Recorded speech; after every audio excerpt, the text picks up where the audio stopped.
All right, we're live. Good. Okay, good morning. This is Peter Allen, Councillor for District 9. And this morning we're going to have a public information meeting. And I would like to introduce our presenter, Mark Fredericks, a GIS planner. Will, for the Municipality of Kings, will do a presentation. And at this time, the planning staff will explain the policies under which council may consider the application and criteria used to evaluate the proposal. No evaluation or decisions have been made at this point. Mark, if you want to take over at this point and do the presentation, go ahead.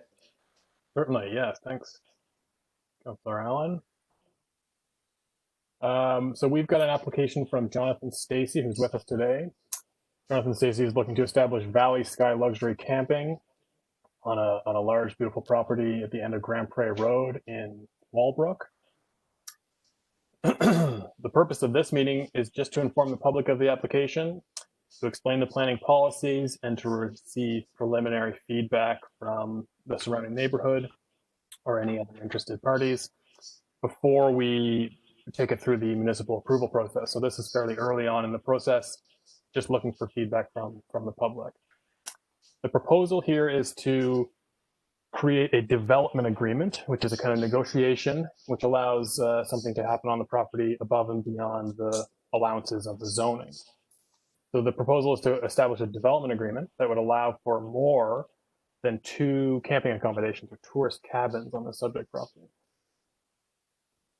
So currently, as of right, Jonathan Stacey's property and others in this zone are allowed to have 2 tourist cabins as of right without going through a planning application process. However, the applicant wants to grow something a little bit bigger and wants to have permission for a few additional accommodations. So where are we? We're located quite in a kind of rural setting on the Walbrook Mountain at the end of Grand Prairie Road, shown here in the red circle. This is a zoning map. This shows that the property itself is in the N1 or resource zone. The resource zone was previously known as the kind of forestry zone. This zone is intended to maintain large tracts of uninhabited forested land for both resource development and recreational uses. So some of the permitted uses include outdoor recreation type uses, because these sorts of facilities will often require large tracts of land and a lot of buffering. So this location suits that quite well. It's certainly heavily forested, as we'll see in this aerial photograph here. This was taken perhaps a couple of years ago. The applicant has since cut a driveway into this property and cleared a small area for a small home, and a couple of tourist cabins.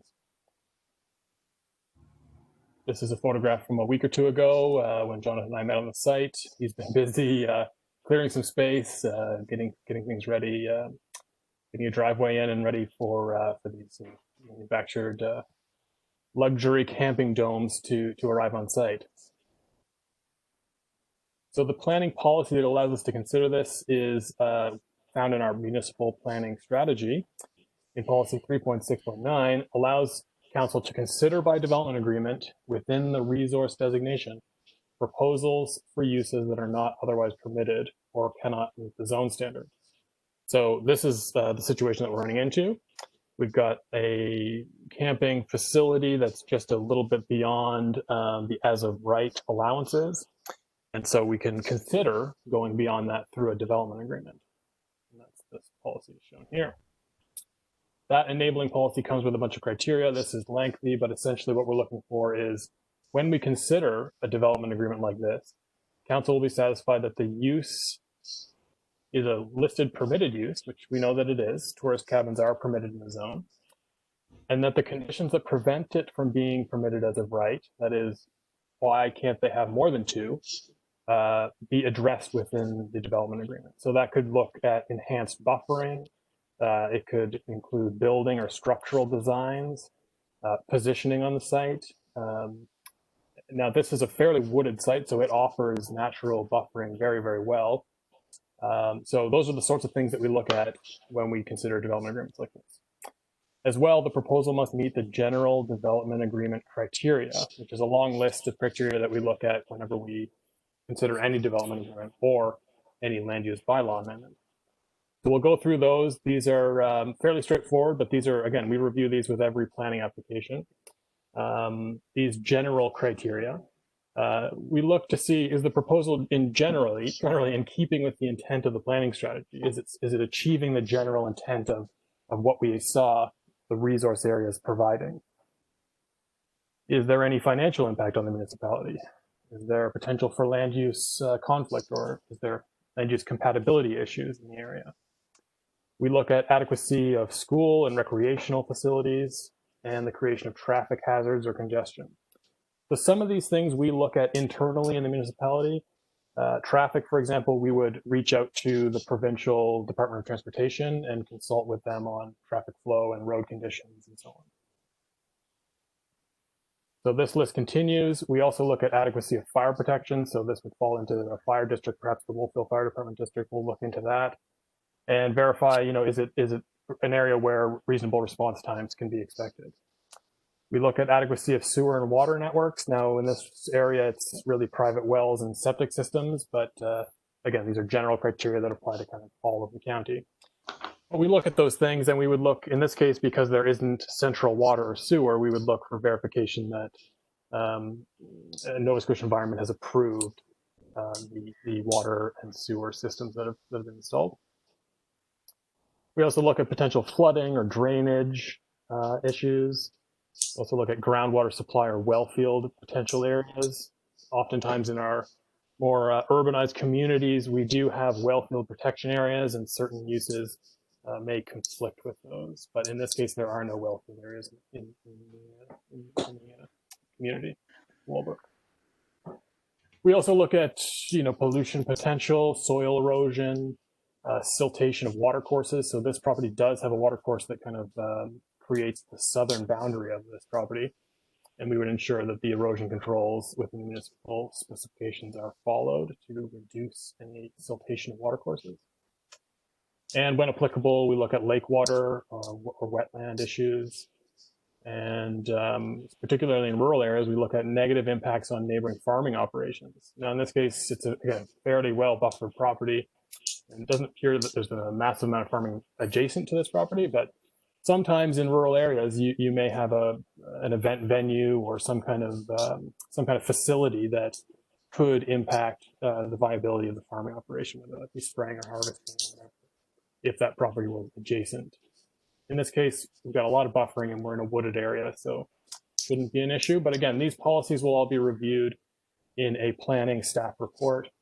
And one final thing, we do look at the suitability of the site, so grades, soil conditions, are there water courses running through the middle of it? Is it a giant marsh? That sort of thing.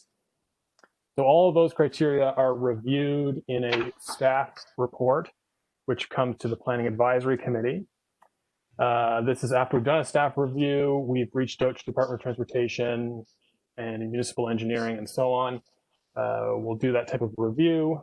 If it checks all the boxes, we negotiate a development agreement that would allow for additional tourist cabins. In this case, they're kind of domes, but luxury kind of camping facility. And then it would go through this approval process. So if it went to the Planning Advisory Committee and they forwarded it on, it would go through the council approval process where they give it first reading, have a public hearing, and hold a second reading as well. And those meetings are often advertised in the paper. Public hearings will be notified by letter mail and advertised in the local newspaper. So that's the municipal regulatory issues addressed there. I'll pass it back to, and I'll leave this up on the screen so you can get my phone number and email address if you have any comments or questions. You're certainly welcome to reach out to me. I'll pass it back to Councillor Allen, and we'll have a few words from the applicant as well, I think. Thank you. Thank you, Mark. At this point, Jonathan, do you have anything you would like to add to the presentation? Yes, I'll just speak on a couple of topics that Mark kind of touched on with regards to my business. One was the financial impact of the county. I feel that this facility that I'm putting together is definitely a positive financial impact for the local economy. My business, my facility will be a luxury facility. I feel that it will complement the local economy, such as, the wineries and such. I think it'll fit in very nicely with those facilities. More than 2 tourist accommodations is definitely where I'm heading. Currently, right now, I have the infrastructure in place for up to 6 domes.